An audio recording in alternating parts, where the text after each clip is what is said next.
And this is Ken Kraetzer for CBSIServices, talking business today from my home office in White Plains, New York. Another episode of our interview series talking to bankers, insurance executives, customer service professionals, and digital marketers and business educators.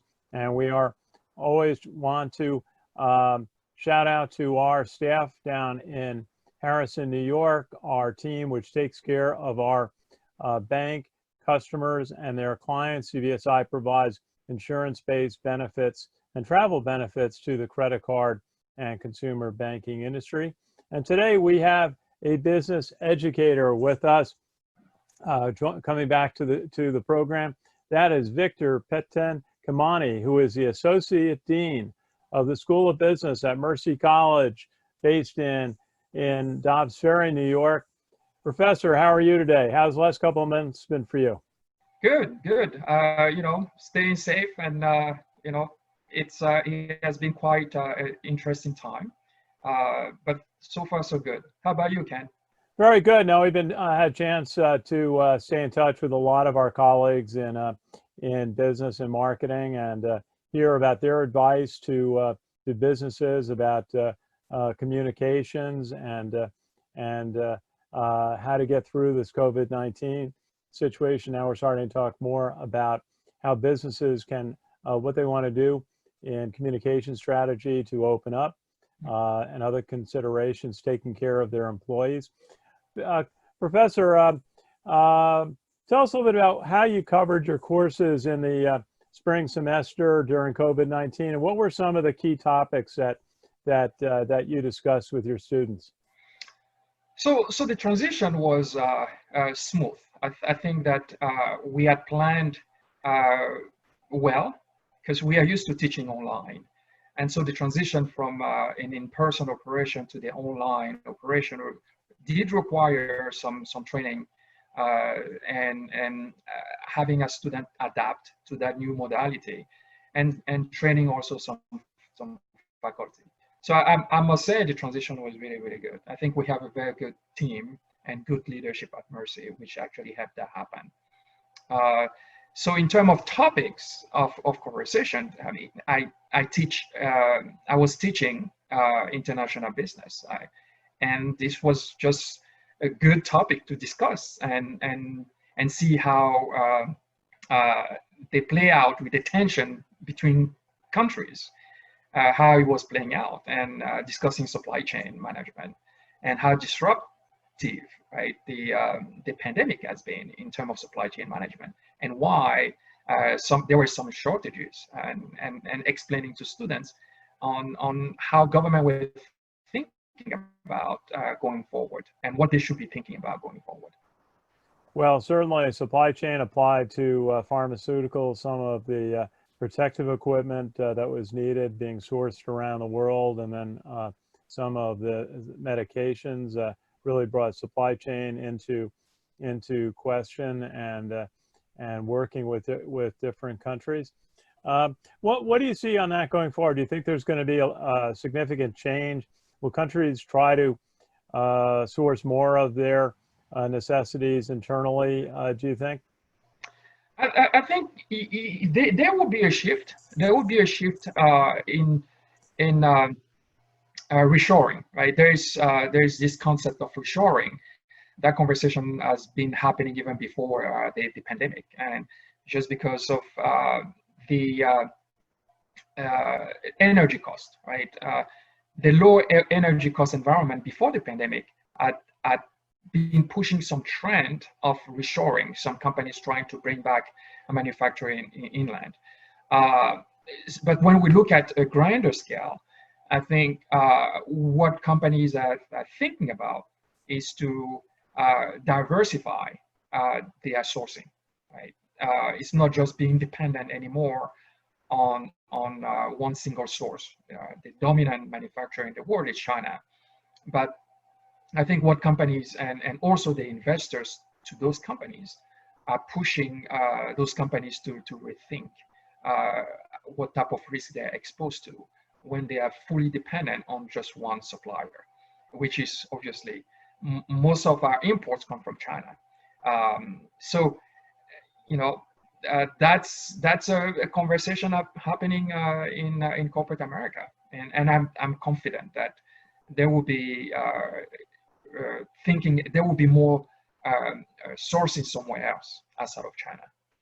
Certainly. Now, one of the big aspects of the government action to support citizens and businesses in the past during the COVID-19, the CARES Act and the Payroll Protection Plan in particular put over $500 billion in 2 waves to support companies. And we saw that the actions were working through the Small Business Administration, and that the local bankers really did a phenomenal job, I would say, in reaching out to small businesses, Main Street America, even non-customers, new customers as they call them, to provide that loan benefit and also help with the processing, the applications, and the requirements for it to be a forgivable loan. What was your impression of how the government support efforts for business, the Payroll Protection Plan, worked and was carried out?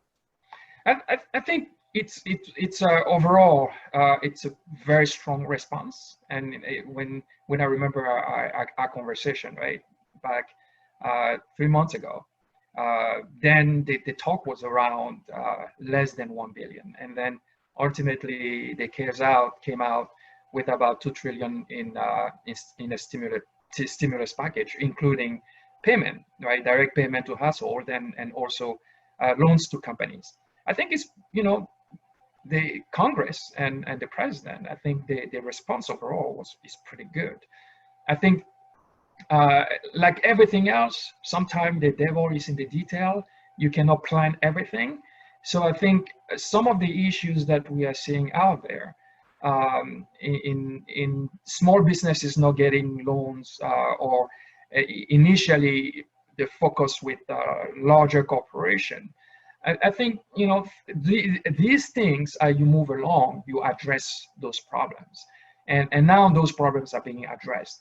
I think overall the response to the crisis from the federal standpoint has been pretty good. And consumers each received over $1,000 as a stimulus early on, which helped tide them over at the very beginning of this, but that is really months ago. There is discussion of a further stimulus package in Washington, another $2 trillion. Some are concerned about the impact on long-term debt for the country and inflation from this. What are you thinking? What's your thinking on the benefit of the stimulus program, and also whether a further stimulus effort makes sense? So, I mean, with the CARES Act, right, the extension of the unemployment benefits expire on July 31st, right? We are not out of the crisis yet. I think that there are still millions of Americans who are unemployed, and a lot of companies who are still going through some challenges from a cash flow standpoint. You have Hertz who filed for bankruptcy. There are many other companies who are going to unfortunately have to take that path. And a lot of these jobs are not going to be there once we come out of this crisis, health crisis. So I think what do you do, right? What do you do with these millions of Americans who cannot find the jobs? I think extending the unemployment benefits, absolutely.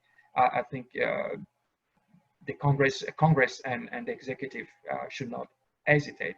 And also, that stimulus package, the stimulus check, I think cannot stop, right? Because the benefits, I mean, we see it has been working, right? We stopped the cliff. And you are seeing unemployment will actually rose nearly 15%. Now is receding. So that means the stimulus is working. So we have to keep at it until we really see a major drop in the unemployment rate. Now, certain businesses really grew during this period, e-commerce, video conferencing as we're doing this interview today, grocery sales did grow during this period. Who are some of the industries that you think were able to really provide service? Certainly online education had to grow very quickly. What are some of the industries that grew quickly during this period out of necessity?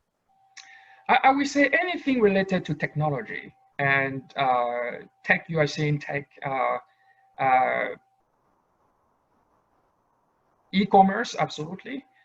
You see Amazon, right? Amazon has been has also faced its own challenges, but all tech distribution, food-related grocery stores, because these are bare necessities. Those are the industry I would think I would say really benefited the most, just because of the delivery, right? The delivery services, grocery chains, Amazon stores. There is just not getting away from filling our needs, right? Grocery shopping, it's one of those industries that are considered urgent. So I think they did pretty well, and I don't see any. We are still in crisis, so I don't see outside of those. Transportation has experienced a major blow. We are just being hopeful that these other industries are going to come back quickly. But outside of those, I don't see other industry doing that well. But just tech-related industries and grocery stores. Certainly now. Certainly, the airline industry, hotels, resorts, theme parks really have taken anything spectator sports has really shut down and are just starting to tentatively open. The cruise industry, Carnival's talking about maybe starting cruises again in August. And we're a service-driven economy, right? 70%. Absolutely. 70% of our GDP is service-based. So, but it's also labor-intensive. So, once you shut down those service-related industry, I mean, the country is almost going to be in standstill. What are the keys for you in reopening businesses, getting people traveling again? The conference industry virtually shut down. It seems well into till fourth quarter, I guess. What are some of the keys? Is it just trying to alleviate this uncertainty about when the virus will be largely gone, so that these destination kind of people-to-people destination activities can start up again? Yeah. So until we find a vaccine and a cure for the virus, right? There's no way we can get back to 100% of contact, direct human contact, the way we were prior to the crisis. I think the key again is to find a remedy to the health crisis, and barring that, the only thing that we have to do is social distancing and wearing masks, following strict hygiene protocols. And also, tracing, right? But that's difficult because, unlike some other countries, particularly, for example, China, who have been very quick in using some of the applications to be able to trace how people are behaving in the society and potentially track the virus. Our society, it's respects civil liberty. So how do you really make sure that you can contact trace and at the same time respect people's privacy. I think, but that's where we here in the country are struggling. We cannot implement, for example, what China has been able to do. So barring that, what we have to do is to make sure that we are following strict hygiene and strict protocol, healthcare protocol, either from state directive and also from healthcare professionals. And in the midst of the pandemic, the country's been in further serious turmoil over the killing of George Floyd in Minneapolis, which set off demonstrations around the country and brought more attention to the relationship of police forces and the communities that they protect. What areas? How are some of the ways that businesses can respond to this situation, the concerns that are being brought up by the African American community and others about how they're treated by police and by others? What is the way? What would you recommend to businesses as far as being able to be proactive to help find a solution to this? Businesses are definitely part of the solution. I think now you are seeing business leaders coming and pledging commitment, monetary commitments. It's a good start. The first thing to do is to listen. I think that the African American community has not been listened to enough. I think listen to the problem, listen to the concerns, and these are very valid concerns, and that dates back. And just we cannot just continue, glossing around the main issue. I think we have to have these conversations as a society. And I'm still very convinced that this is the best country for African American to thrive, but the country has to do better. The country has to listen to its own citizens and protect the weak. And definitely businesses are part of that. I think businesses are the private businesses, right? The private sector is the largest employer. So if it's really true employment that you can reach the American dream. So once you don't give an opportunity to a potential employee, and that employees feel that is not being treated fairly, you are denying that employee the opportunity to raise his family. So I think that businesses understand that. I think there are conversations going around. My role as an educator, right, is to really engage businesses and students to have that conversation. And this is what personally I've been really thinking about. I've been asking myself, me as an educator, what can we do?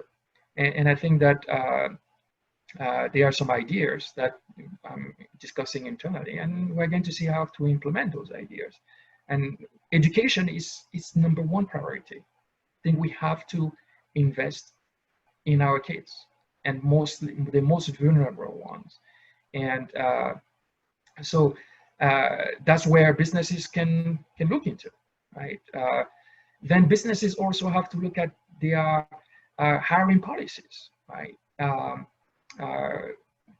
Be more transparent in how they promote.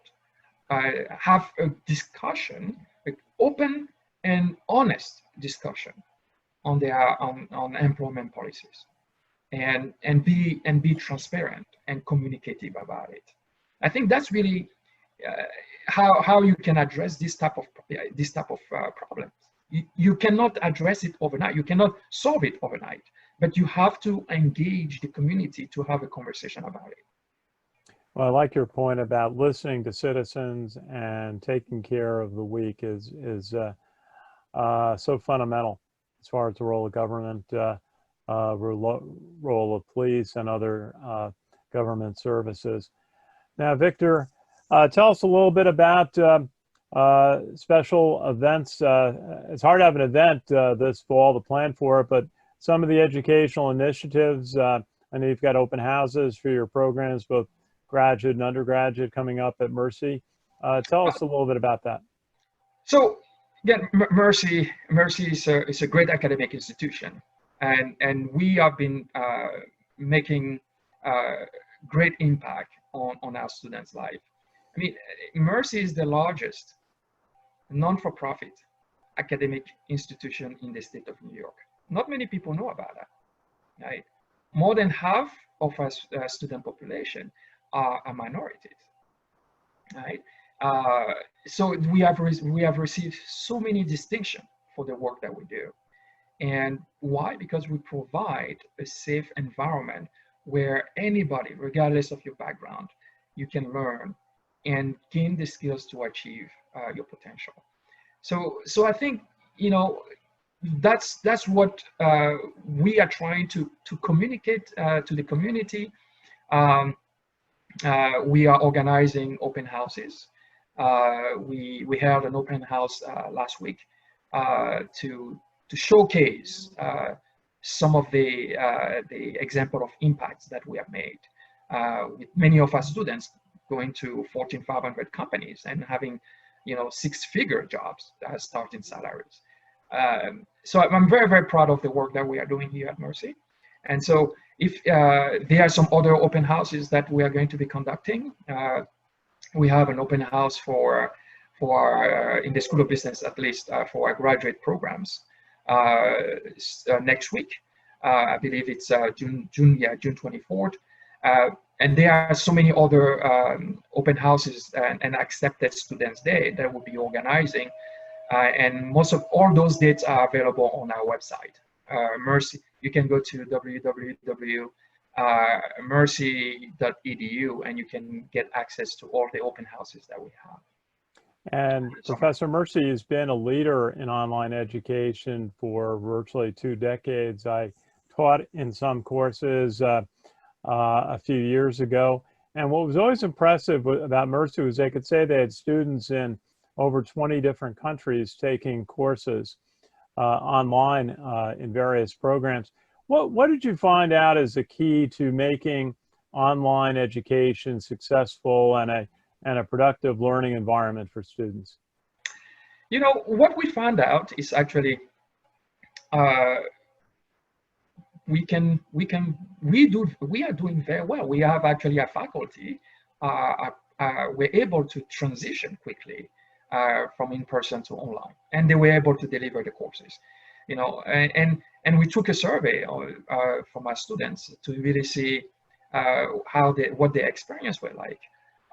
And you know, I myself, I teach courses. I taught over the spring, and they were very, very happy. So when you're a good teacher, regardless of the platform, you are going to be able to teach.